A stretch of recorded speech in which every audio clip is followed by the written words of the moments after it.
Why was the room so quiet? No one dared to breathe as she adjusted her grip. Langley didn't rush. Her finger eased against the trigger, pressure building like a secret she'd kept all her life. And then thunder. 3 seconds later, silence returned. But the silence was different now. Heavy, permanent, the kind of silence that changes everything. A single bullet had left the barrel, traveled further than anyone believed possible, and struck with a precision that every textbook. It wasn't just a shot, it was a rewriting of the rules. And the strangest part, almost no one believed it at first. Before she became a name whispered in command centers, before her file was passed hand to hand in rooms guarded by codes and locked doors, Langley was just another face in the crowd, another recruit they had laughed at. Too small, too quiet, too fragile for combat. At least that's what they said. But the same voices who doubted her, they were about to choke on their excuses. Story didn't begin on a military range or in the briefing halls of the Pentagon. It began in a forgotten corner of Montana. A town where the wind cut harder than words, where the horizon stretched so wide it dared children to dream beyond it. She had grown up under that endless sky, watching her father polish the same hunting rifles he'd carried for years. A gunsmith by trade, his hands were cracked with time and by metal, but steady, always steady. At 7 years old, he placed a BB gun in her hands. For most kids, a toy. For it was the first moment the world made sense. Other kids shot cans for fun, giggling at the sound of hollow metal tumbling to the dirt. She didn't giggle.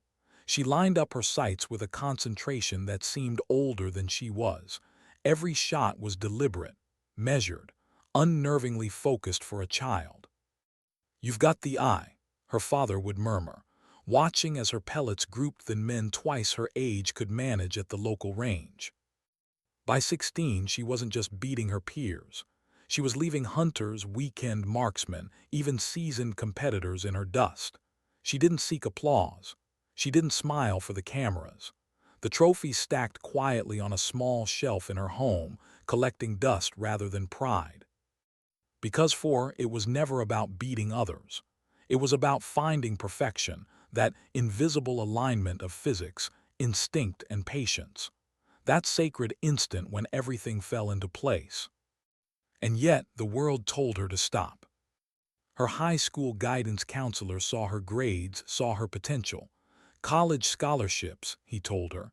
"Don't waste time with guns, you're meant for more." But she only smiled, soft, certain.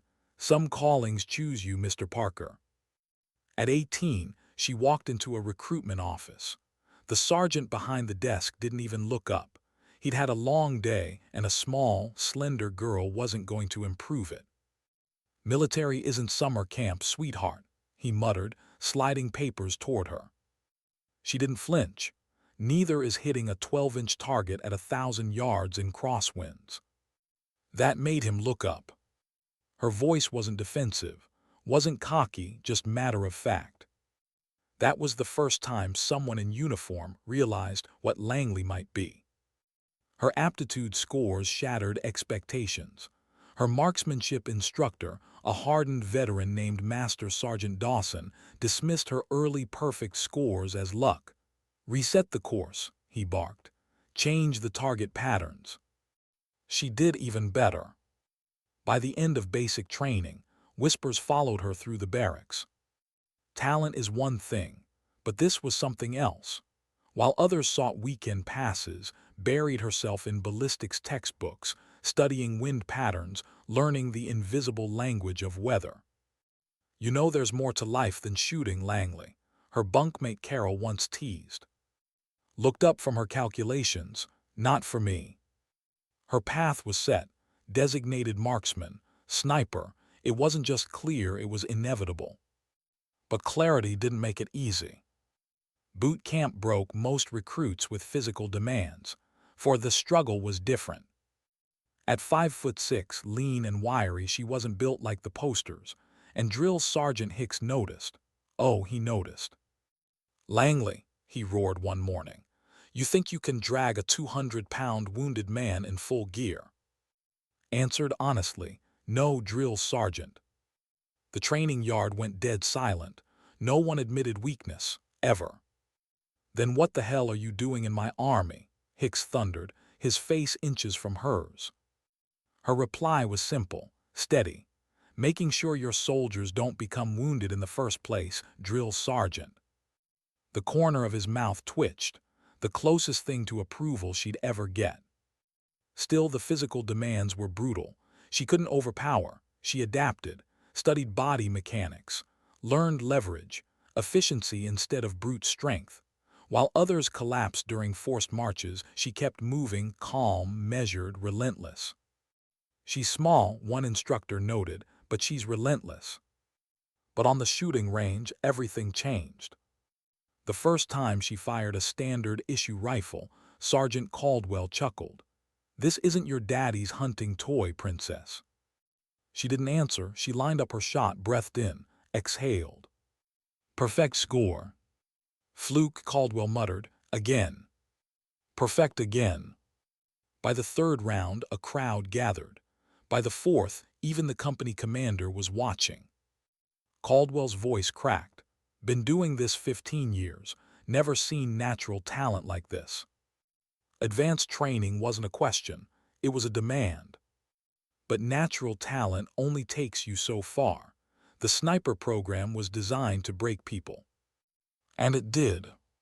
20 candidates, 90% washed out. Hours spent motionless, days without sleep, cold swamps swallowing bodies whole while mosquitoes drained their patience. One by one, they cracked. Didn't. It wasn't strength. It wasn't even stubbornness. It was something else, that strange fusion of discipline and quiet certainty that no drill could shake. Enemy combatants won't care about your scores. Langley, Master Sergeant Vega, challenged her one brutal night. "No, Master Sergeant," she replied softly. "They won't know what hit them." And when the final test came, 72 hours camouflaged in a swamp, one single decisive shot, only 3 candidates made it. Made it perfectly. She was no longer the girl they dismissed, no longer the recruit who admitted weakness. She was something else now, something harder to ignore. Months later, the room at Fort Chandler's long-range facility buzzed with tension. Stood before a weapon most men twice her size refused to touch, the alligator. 50 pounds of steel and recoil. "This isn't a woman's weapon," Major Wilson sneered. "I'll dislocate your shoulder." Ignored him, numbers filled her mind. Crosswinds, pressure, humidity, angles. The challenge was impossible. A target at 3,700 meters, over 2 miles away. The world record stood at 3,540, held by a Canadian veteran with decades of experience. They expected her to fail. She didn't. The alligator roared. Seconds passed like years. Impact confirmed, center mass. Silence, disbelief, demands for verification. She fired again, second shot, nearly identical impact. In less than 10 minutes, she hadn't just broken the record, she'd obliterated it, twice. And something in that moment changed. Because the Army doesn't just see a record, it sees possibilities. She became a classified asset, a weapon with a heartbeat.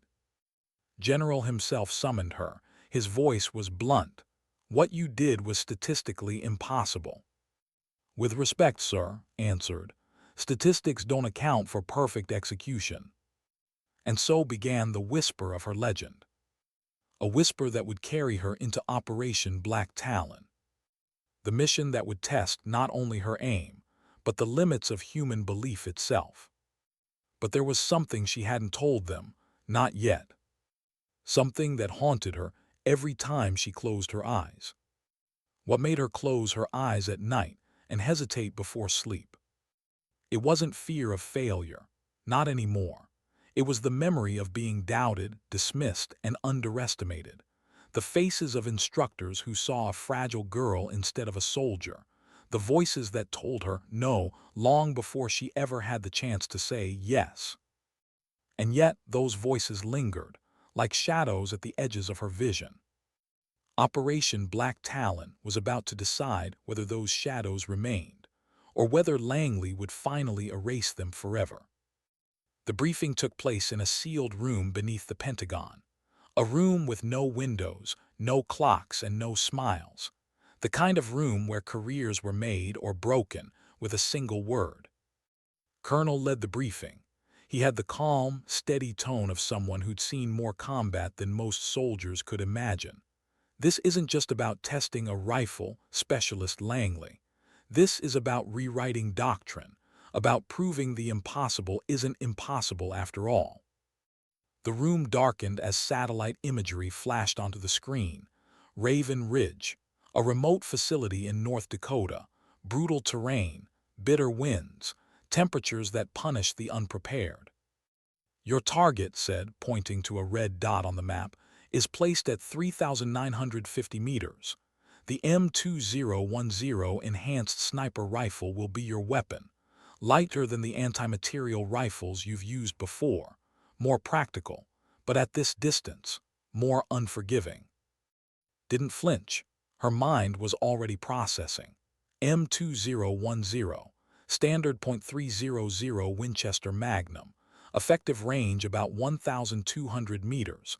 At 3,950, the bullet would drop more than 200 feet. The Earth's rotation would twist its path. A dozen variables, each waiting to ruin her shot. "Why this distance, sir?" she asked. The ballistics officer at the table answered for, "Because, at that range, math says it's impossible. We need to know if math is wrong."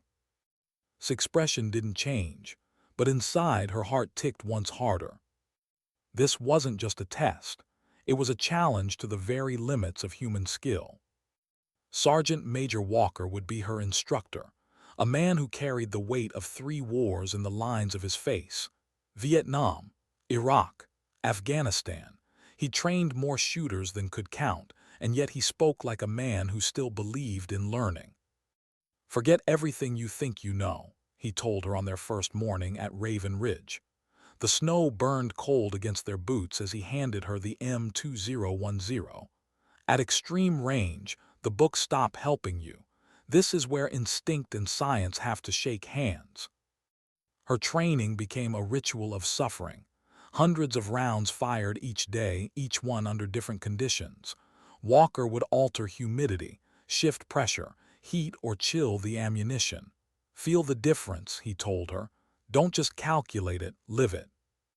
At night he quizzed her. Equations barked like orders. Wind shear at 20 knots, mirage at 3 clicks, target crossing east, go. His answers came fast, confident, not rehearsed, lived. But Walker wasn't only teaching her ballistics, he was teaching her survival. "Understand this," he said one evening as they stood in the biting cold, staring across the frozen range. "Some people want you to fail, not because they doubt your skill, because your success means their careers, their doctrines, their reputations, all become obsolete, and people protect their pride harder than they protect their lives." Held his gaze, steady, doesn't matter to the bullet's trajectory. For the first time that week, Walker smiled. Exactly right. 3 days before the operation, a storm descended on Raven Ridge. Temperatures fell so low even breathing hurt. The wind cut through every layer of gear. Most would have canceled training. Walker didn't. "This," he growled, "is perfect. If you can master this, you can master anything." His fingers went numb. Her face burned. Her eyes watered against the freezing gusts. And yet every shot she fired still found its place. On the eve of the operation, she sat in the small library studying weather data. Walker approached quietly. His voice softened. "You won't find the answer in charts anymore. The difference between good and great isn't more knowledge. It's trusting the knowledge you already own." She nodded. He was right. That night didn't study again. She walked outside into the starlit cold, the air so sharp it stung her lungs.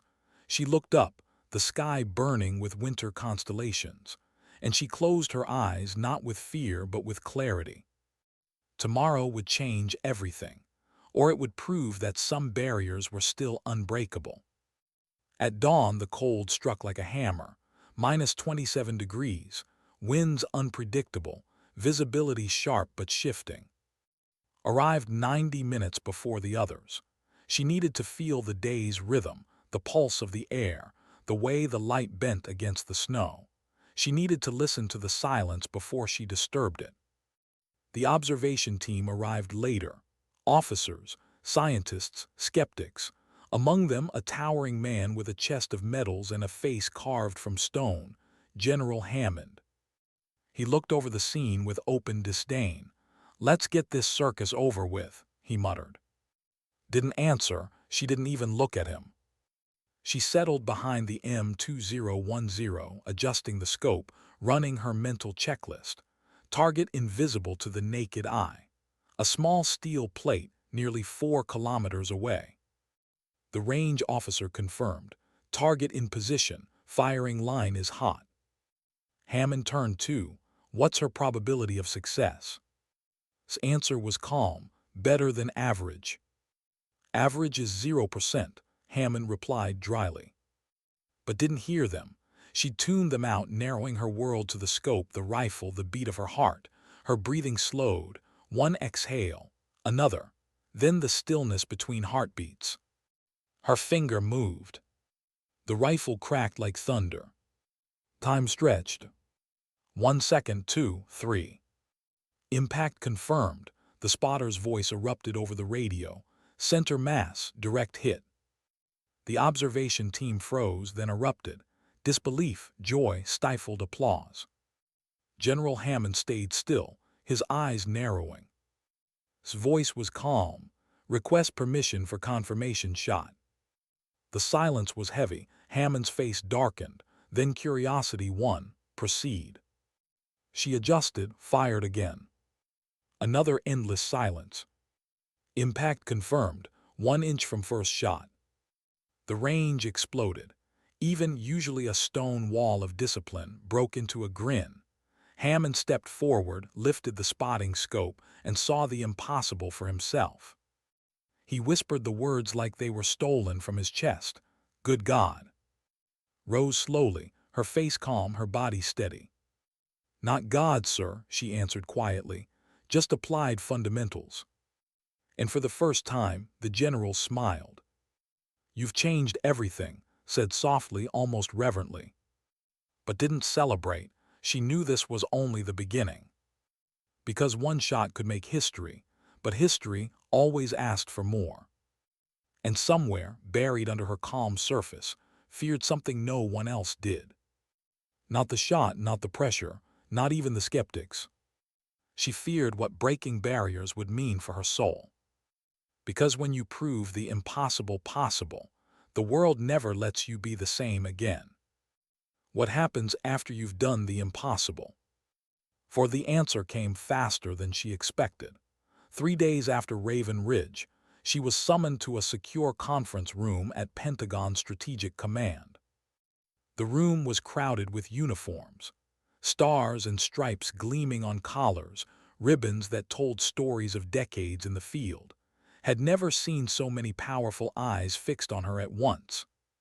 General Hammond stood at the head of the table. His expression had shifted since that morning at Raven Ridge. Less skepticism now, more calculation. "At ease, Specialist Langley," he said, but the tone carried no warmth, only weight. For 2 hours they asked questions. How had she calculated the shot? How did she adapt to shifting winds? Did she truly visualize the bullet's entire journey before it left the barrel? Answered with precision, her voice calm. She spoke of mathematics, pressure, mirage, instinct. She explained what she called trajectory visualization, a method no manual could capture, but one she had lived since childhood. Some officers scribbled notes, others simply stared. Skepticism wrestled with admiration across their faces. Finally, Admiral Porter of the Navy leaned forward. "Do you understand what you've done?" "Yes, sir," replied. "I've shown that no distance is safe anymore, not for us, not for them." The room grew silent. General Hammond broke it. You'll be promoted to staff sergeant, effective immediately, and you'll begin training others. This capability cannot live and die in one soldier. Sir said carefully, I'm not sure what I do can be taught. Then find a way, Hammond replied, his eyes sharp. Because if it can't, then everything we've just witnessed was nothing but luck. That word, luck, landed like a stone in her stomach. She nodded, yes, sir. The days that followed blurred. Hours bled into nights, worked relentlessly, building a system from something that had always been instinct. Equations turned into drills. Visualization became structured practice. She tried to distill her lifetime of quiet obsession into something others could hold. The first class arrived, 12 experienced snipers from every branch of service. Marines, Rangers, SEALs, hardened men who had spent years believing they were already at the top of their craft. This is her, one Marine muttered, the one who made the miracle shot. Didn't flinch. Miracle implies luck. What I did was repeatable. His jaw tightened. With respect, Staff Sergeant, I've been shooting since before you were out of high school. His reply was even, which is why you're here to learn from me, not the other way around. The room tensed, but something in her delivery left no space for argument. Training was brutal, not in sweat and blood, but in ego. She stripped away assumptions they'd carried for years. She forced them to abandon comfort, to embrace the chaos of weather, distance, uncertainty. By the second week, even the skeptics were hitting targets beyond what they thought possible. It's like she rewired how we think, one whispered. The success spread fast, too fast. Generals made unscheduled visits. Foreign liaisons from allied nations requested briefings. Whispers of extended precision rippled through classified channels. And with whispers came resistance. Master Sergeant Victor Torres, a decorated sniper instructor at Fort Benning, stood in a crowded briefing and dismissed her. 2 shots don't rewrite physics. This is hype, nothing more. Countered, then maybe physics needs to be rewritten. But didn't join the debate. She stayed silent, focused on her students, letting results speak. And results came. A month later, General Hammond reviewed the program personally. The numbers stunned him. Hit probability doubled. Effective range increased 30%. You've created something extraordinary, he admitted to. Something that will save lives. Accepted the words, but her pride wasn't in the charts. It was in the eyes of her students. Men who had once doubted now carrying a quiet respect. Even Gunnery Sergeant, the Marine who had first challenged her, approached with humility. I owe you an apology.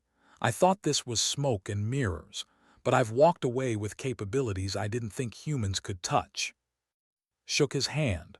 That's the point, Gunny. We're not breaking physics. We're breaking what we thought humans could do within it. Her legend grew, but so did the weight on her shoulders. 6 months after Black Talon, she returned to Fort Chandler. She thought it would be a normal day. Instead, a man in crisp uniform waited for her. Major, Central Command. His expression was carved from suspicion. I've reviewed your program, he said without standing. Central Command has questions about scalability, about validity. Held his stare. We've documented over 300 engagements beyond 3,000 meters. Documentation can be misleading. Tapped her training manual with 2 fingers. This trajectory visualization sounds more like meditation than marksmanship. The results speak for themselves, sir, she replied evenly. He closed the manual. Not to me. I'll need a demonstration under my protocols, not yours. The room chilled. Everyone understood what that meant. This wasn't assessment, it was a challenge. Of course, sir, said calmly. When? Now, replied. I've already set the parameters. The test was deliberate sabotage. An unfamiliar rifle, standard ammunition instead of match grade. 5 targets at unknown distances beyond 2,000 meters. 10 seconds between each. Colonel stepped forward, his voice low. You don't have to do this. It violates every protocol. It's designed for failure. Check the rifle, fingers steady. With respect, sir, this was inevitable. Some people only believe what they see. The range was cruel, shifting winds, mirage. A valley designed to confuse stood behind her, waiting for her to miss. Target 1, she fired. Impact confirmed. Target 2, hit. Target 3, hit. By the fourth, whispers spread. The observers knew what they were seeing.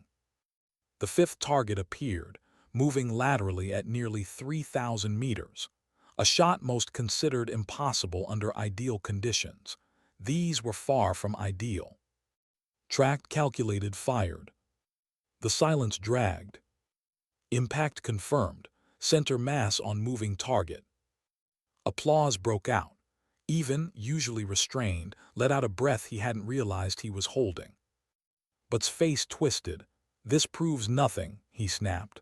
One shooter's talent doesn't rewrite doctrine. Before could answer, another voice cut through. General Hammond. He had arrived quietly, observing from a distance. Now he stepped forward. His tone was cold. Your standards may need updating, Major.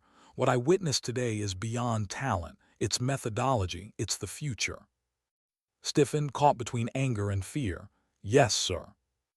As the crowd dispersed, Hammond lingered. He turned to, you knew this was a setup. I suspected, sir. And yet you agreed. Met his eyes, calm. Some truths can't be argued, they have to be shown. For a long moment, Hammond studied her. Then he nodded. You've just proven something more than marksmanship, Staff Sergeant. You've proven resilience, the kind that outlives bullets. Didn't smile, she only nodded once. Because she knew he was right. And deep down, she wondered if proving herself would ever end, or if she was destined to fight doubt for the rest of her life. What happens when your skill stops being yours? That question began to haunt Langley in ways no target ever had. 1 year after Operation Black Talon, the program she had built was no longer an experiment.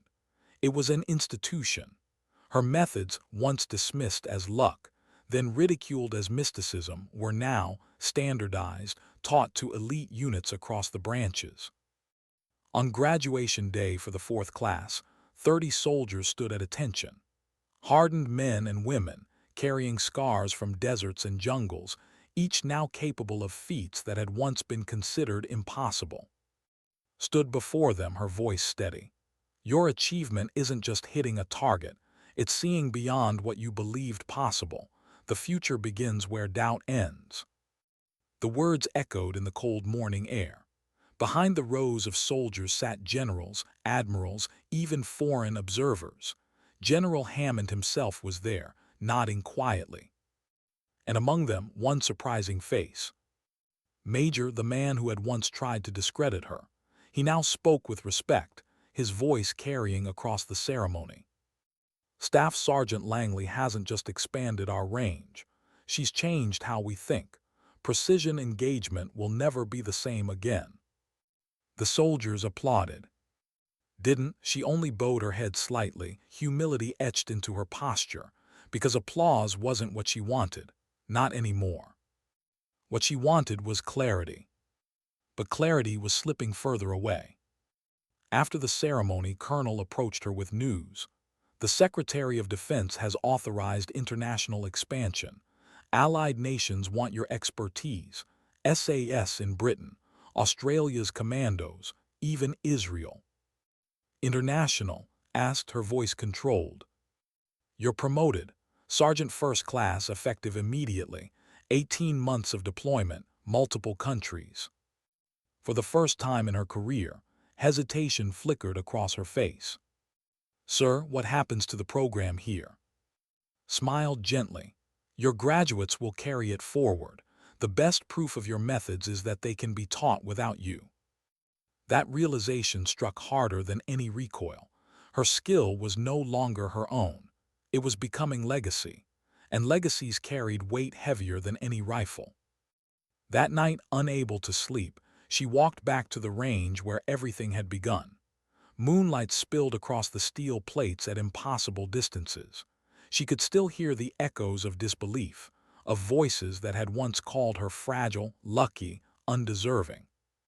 She wasn't alone. Sergeant Major Walker emerged from the shadows, his weathered face softened by moonlight. "Just saying goodbye?" he asked. "Temporarily," she replied. He chuckled. "First time I made an impossible shot was in Vietnam. 1,200 meters. They called it luck. Said it violated physics. I did it again, then taught others. That's when they believed." Studied him. What changed their minds? "You just answered it," Walker said. "Repetition, teaching, passing it on." They stood together in silence, looking out at the field. "You know what they're calling you now?" he finally asked. She shook her head. "The paradigm shifter." Exhaled softly, bit dramatic. "Accurate though," Walker said. "You didn't just move the line, you erased it." The words carried a strange weight, not pride, responsibility.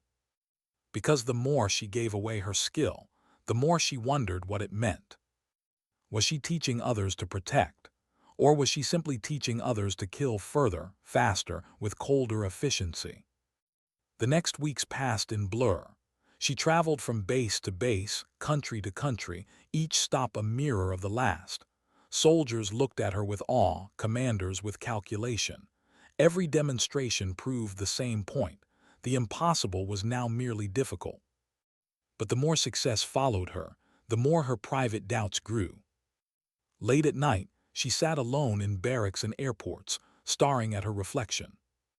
She had once picked up a rifle for the perfection of the shot, for the stillness between heartbeats, for the harmony of mathematics and instinct. Now it was about doctrine, strategy, wars planned on paper thousands of miles from the battlefield, men in suits using her methods to extend the reach of destruction. And that unsettled her more than any storm or crosswind ever could. She didn't speak of it, not to Hammond, not to Walker. But silence doesn't erase truth. The truth was this: every shot she taught, every soldier she trained, carried with it not just potential protection, but potential death. And began to wonder whether her legacy was one she wanted. The question gnawed at her even as accolades grew. She received medals, commendations, challenge coins inscribed with 4,000 meters, the new standard. Her name traveled through whispers in Allied forces like a myth. But inside she felt hollow. Because for every soldier who could now hit at impossible ranges, she asked herself the same question. Was she saving lives or multiplying casualties? One evening in London, after a long day of demonstrations with the SAS, she walked alone by the Thames. The city lights glimmered across the water, reflecting a world at peace.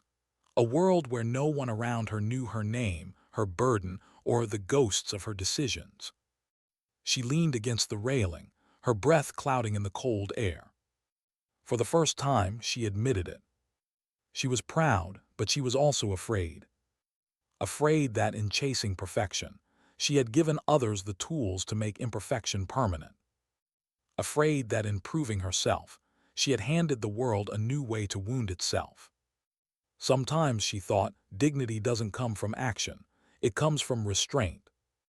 And restraint was something she feared the world didn't value anymore.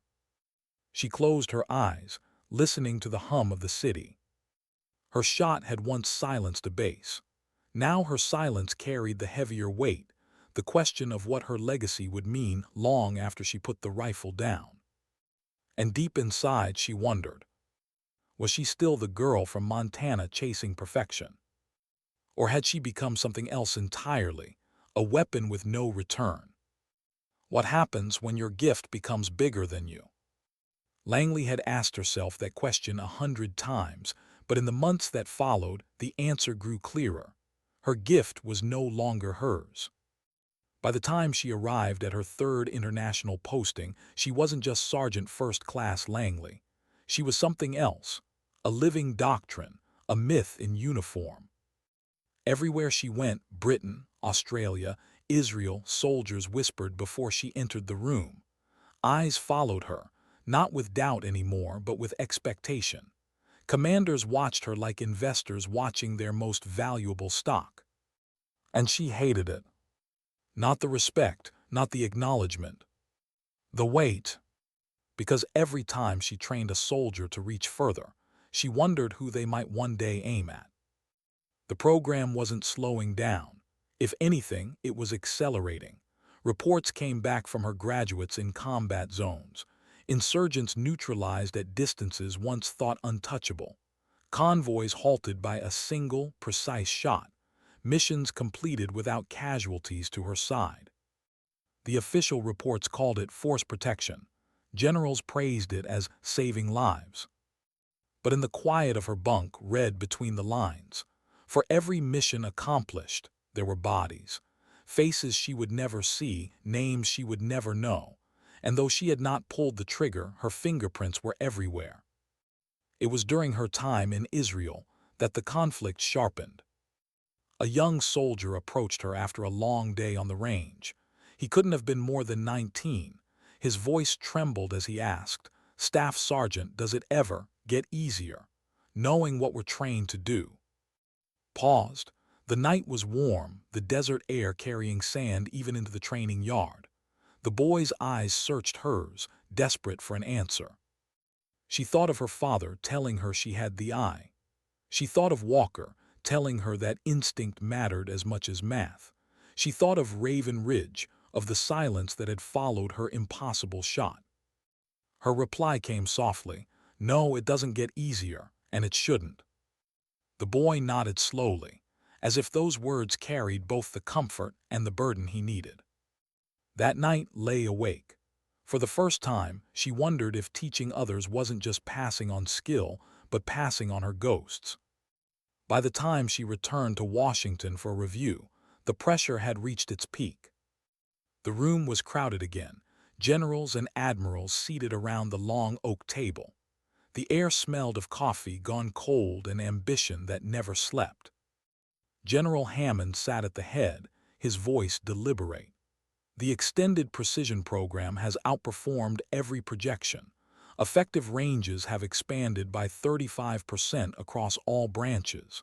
First-round hit probability at extreme distances has doubled.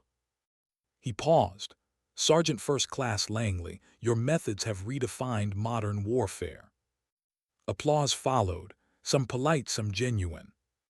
But didn't smile, she only nodded.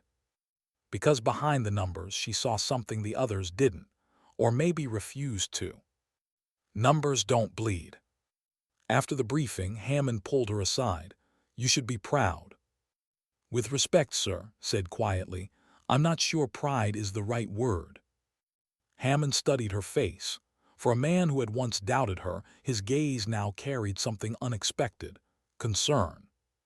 "You're carrying the weight, aren't you?" he asked. "I'm carrying the consequences," she replied. For a moment neither spoke. Then Hammond's voice softened. "You're not responsible for what others do with the knowledge. You're responsible for teaching it right. That's the difference between a weapon and a doctrine." But wasn't sure she believed that. The truth was simpler. She had once picked up a rifle for perfection. Now perfection was a tool others wielded for their own ends. A month later, that truth hit harder. She was in Germany, running a demonstration for NATO forces, when she overheard a conversation she wasn't meant to hear. Two senior officers speaking in low voices. "If we can standardize this, deterrence shifts entirely in our favor," one said. "It's already shifting," the other replied. "Imagine what this does for political leverage. Safe zones won't exist anymore." Felt her stomach tighten. Deterrence, leverage, politics. They weren't speaking of lives saved. They weren't speaking of soldiers protected. They were speaking of power. That night she sat alone in her quarters, staring at the challenge coin Hammond had once given her. 4,000 meters, the new standard. What was a standard, really? A measure of possibility, or a measure of destruction? The next morning, she met Walker in the mess hall. He had flown in for a short inspection, still sharp despite his years.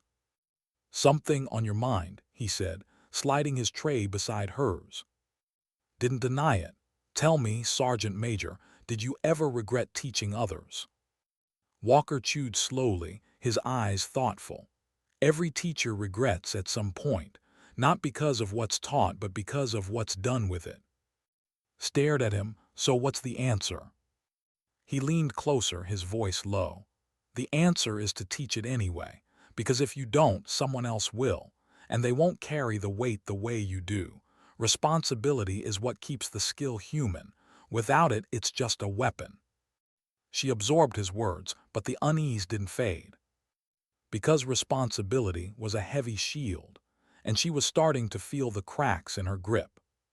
Weeks later, the cracks widened. Reports came from an Allied unit she had trained. Their mission had been successful. High-value targets eliminated at record distances. The numbers were celebrated in headquarters. But the details, the whispers from the ground, told another story. Civilians caught in the crossfire. A child injured. Read the report 3 times. Each time her chest grew. Her methods, her teachings, her fingerprints. And no matter how many times she told herself she hadn't pulled the trigger, the truth burned. She had shown them how. That night, alone in her room, she broke for the first time in years. The tears came quietly, silently, as if she were ashamed even of her grief. She had wanted perfection. Instead, she had given the world something far messier.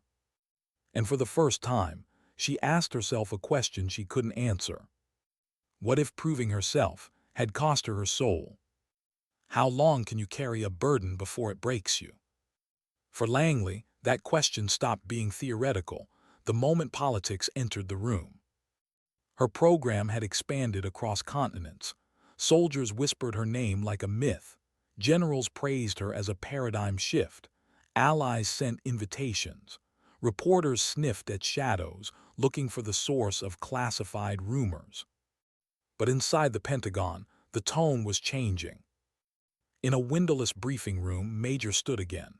No longer a skeptic on the sidelines, now a representative of Central Command's Capabilities Division. His words were sharp, his tone rehearsed. Staff Sergeant Langley's methods are extraordinary, yes, but extraordinary doesn't mean sustainable. What happens when we depend on individuals instead of doctrine? What happens when that individual falters? The words stung, but stayed silent. She had learned that silence unsettled more than argument. General Hammond cut in. "She hasn't faltered once, and she's proven it's not just talent, it's transferable. Results don't lie." His reply was quiet but cutting. Results can be inconvenient, especially when they shift balance too far, too fast. That phrase, too far, too fast, echoed in his head long after the meeting ended. Too far for who? Too fast for what? In the weeks that followed, she noticed the change. Invitations to foreign demonstrations slowed. Requests for her time were filtered. Meetings became more political than tactical. She wasn't just a soldier anymore. She was leverage. And leverage is dangerous. One evening, Hammond called her into his office. No aides, no recording devices, just him leaning forward across the desk, his voice low. "There are people who want this program scaled back," he said.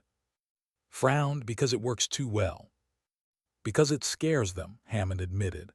"Capabilities that change doctrine also change careers, change power structures. Some see you as an asset, others see you as a threat." She absorbed his words in silence. Finally she asked, "And you, what do you see?"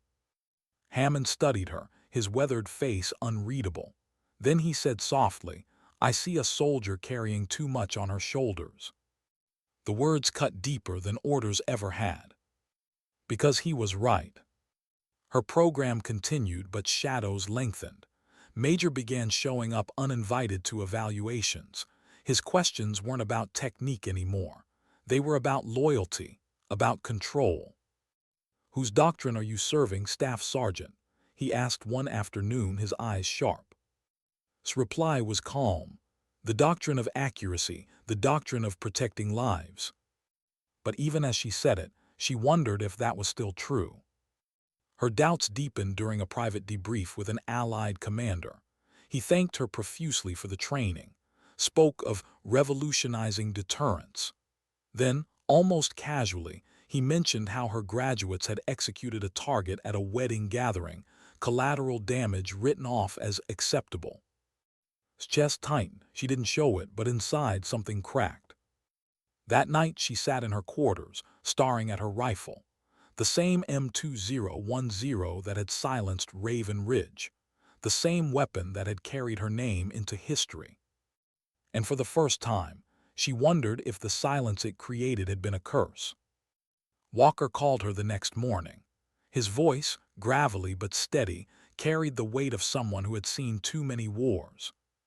"You sound tired," he said without preamble. "I am," admitted. "What's eating you?" She hesitated, then told him about the politics, the collateral reports, the way her methods were being used as currency rather than protection. Walker listened. When she finished, he was quiet for a long time. Finally, he said, "When I trained kids in Vietnam, I knew damn well some would use what I taught in ways I'd never want. That's the cost of teaching. But here's the truth: if you don't teach, someone else will, and they won't carry the weight the way you do." "Responsibility," she whispered. "Exactly," Walker said. "The bullet doesn't care who pulls the trigger, but the person does. That's where you make the difference, not in the math, in the morality you leave behind." She wanted to believe him. But believing didn't erase the images in her mind. Children caught in crossfire, reports written in sterile language that masked human tragedy. A week later made his move. He arrived at her training session unannounced, interrupting a demonstration mid-shot. "Staff Sergeant Langley," he barked, "I've been authorized to conduct an immediate operational test. My conditions, my oversight." Protested, "This isn't standard protocol." His eyes narrowed. "Neither is rewriting warfare." Looked at, then back at. "Very well, sir. Name the conditions." The range was brutal, shifting winds, mirages, unfamiliar weapons, targets at unknown distances, moving silhouettes, everything stacked against her. And yet she hit every mark, calm, precise, unshaken. When the final target fell, applause broke out. Even looked stunned. Didn't applaud. His face darkened, his voice sharp.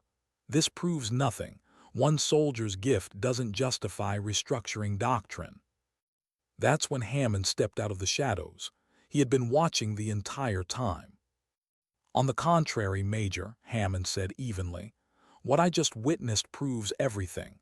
The doctrine isn't changing because of a gift.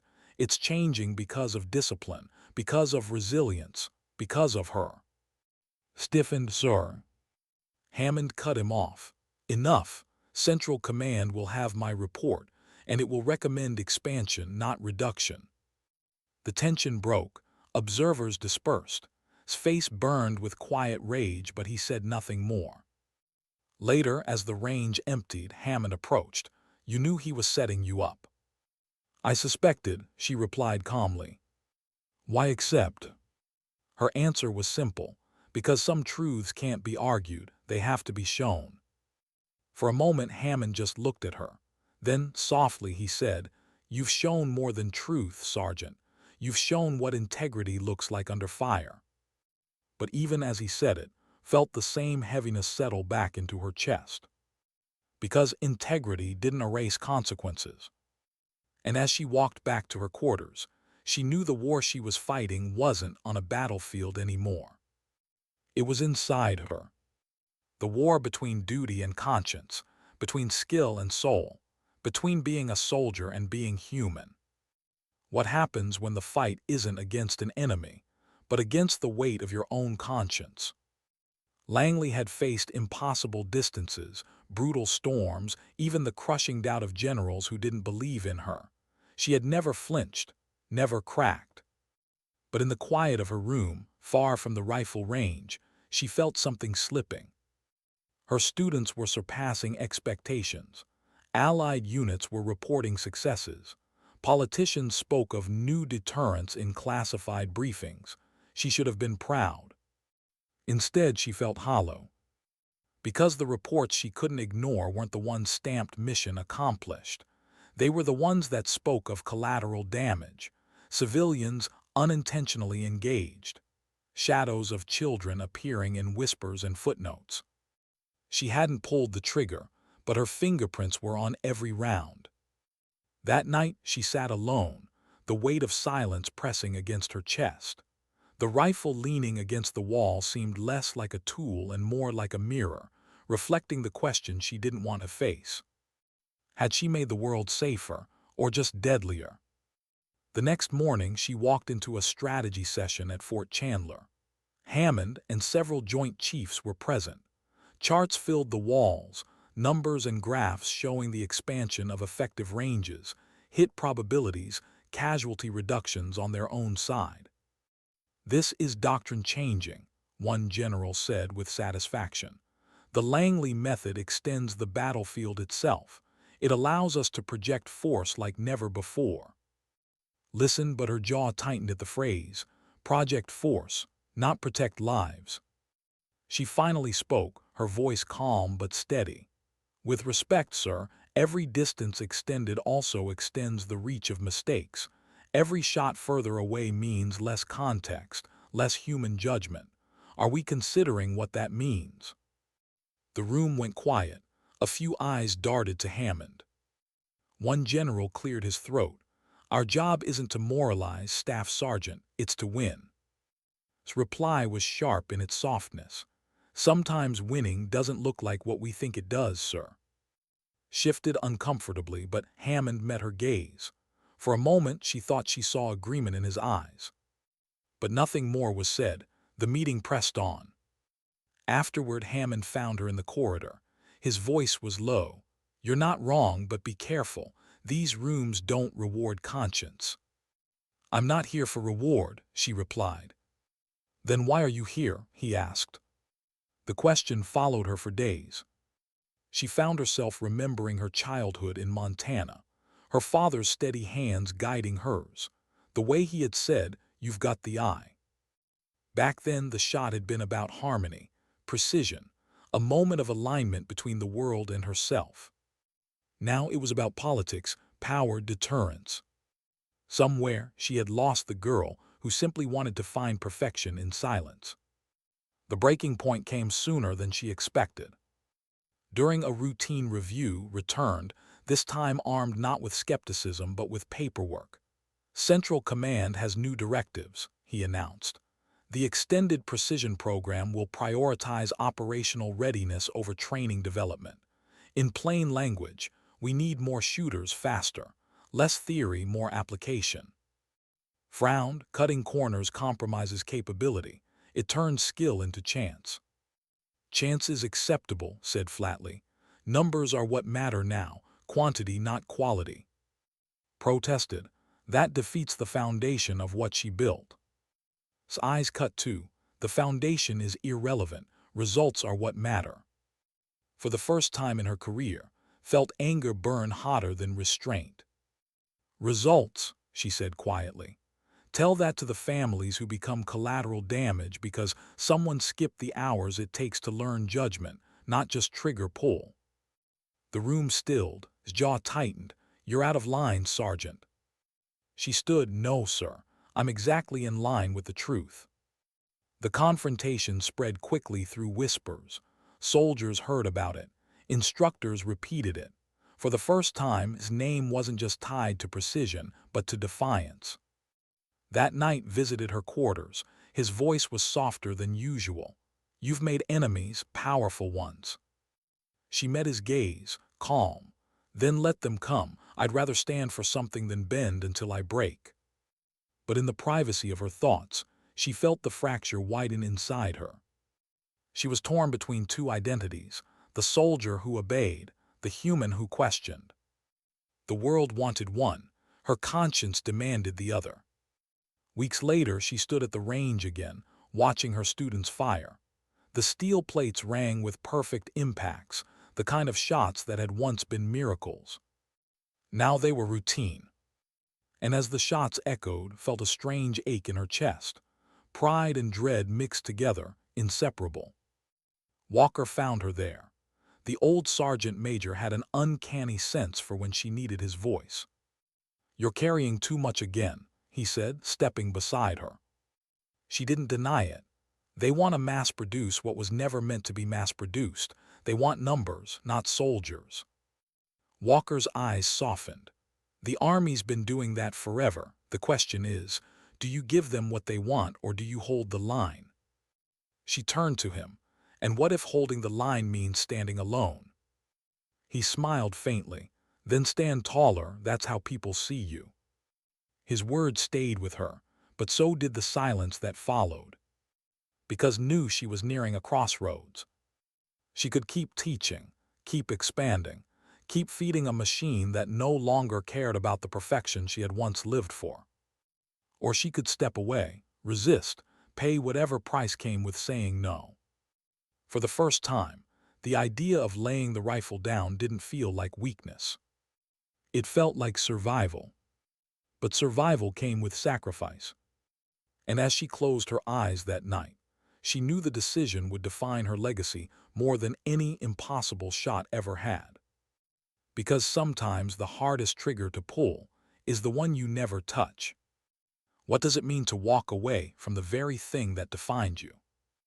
Langley had asked herself that question for months, but now it stood before her like a target at the farthest range. Still, undeniable, waiting. The program had grown into something unrecognizable. What had begun as one soldier's pursuit of perfection had become an industry of distance, a factory of doctrine. Soldiers trained faster, deployed sooner, pressed harder. Collateral reports were climbing. And the higher-ups didn't flinch. To them it was numbers, metrics, percentages. It was ghosts. She carried every one of them. The final straw came during a closed-door meeting at the Pentagon. His voice smug with victory, unveiled a proposal stamped with Central Command's seal. The Langley method, he declared, will be standardized across all branches. Simulations will replace extended training. Recruits will graduate in half the time. We'll double operational snipers in under a year. Applause followed. Except from her. Sat still, her face unreadable. Inside, something broke. Leaned toward her, whispering, "Don't react now. Wait." But didn't wait. Her voice cut through the room like a suppressed round. Calm, precise. Cutting corners turns protection into slaughter. If you push this through, you won't be saving lives. You'll be multiplying casualties. The applause died, eyes turned. Sneered, spoken like someone who doesn't understand scale. Her reply was quiet, steady. Spoken like someone who still remembers that people aren't numbers. The silence that followed was heavier than any explosion. After the meeting, Hammond found her in the corridor. "You know they'll come after you for this," he warned. "I know," she said softly. "Then why?" Her eyes lifted, calm and resolute. "Because sometimes silence becomes complicity, and I won't carry that weight." That night she wrote her resignation letter.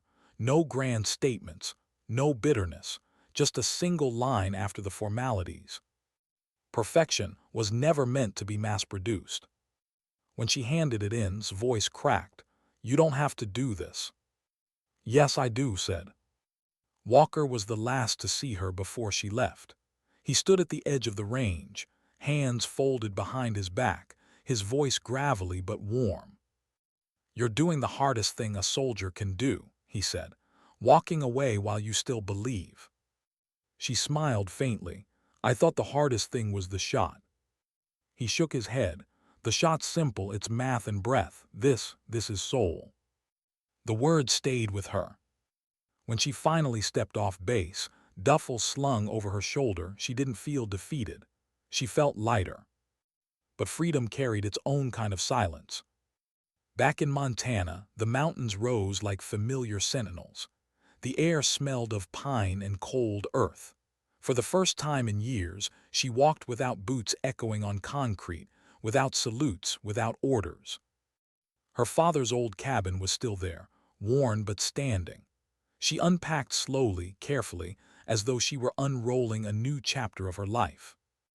Days turned into weeks. She woke early out of habit, but now her mornings were spent not in barracks but on trails. She hunted for food, not targets. She cleaned her rifle, not for war but for memory. And slowly, she began to hear something she hadn't in years. Stillness. But the world didn't forget her. Letters arrived, from former students, from commanders, from allies. Some begged her to return, others simply thanked her. One letter stood out.